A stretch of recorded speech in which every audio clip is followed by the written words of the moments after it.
Tere sõbrad! Kuna paar ööd on siin Rapimaal olnud -32, -34 külma, siis otsustasime teha ühe väikese katse, et need vedelikud, mida autos siis tihti kasutatakse nagu kütus ja klaasipesuvedelik, jahutusvedelik, võtab rummi ka juurde igaks juhuks. Et vaatame, mis neist saab peale paari ööd, kui neid hoida väljas autokatusel.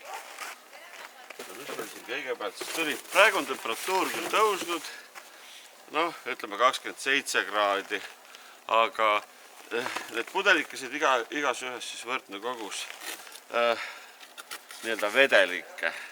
Noh, on olnud külmas jah, kaks ööpäeva autokatusel. Võtame -40 kraadi, reklaamiti klaasipesuvedelik. Noh, täitsa vedel. Okei, seda võib kasutada.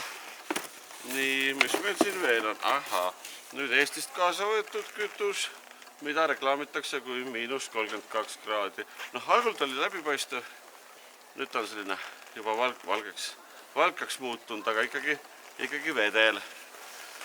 Nii, mis meil siin on? Aha, siis on Soomest ostetud diiselkütus -38 kraadi töötemperatuuriga. No, temal on ka juba valkes selline sade või selline sisse tekkinud, aga ikkagi suht vedel. Läbi näeb paremini kui Eesti kütusest igal juhul. Nii, mis meil siin veel on? Ahaa, jahutusvedelik, -36.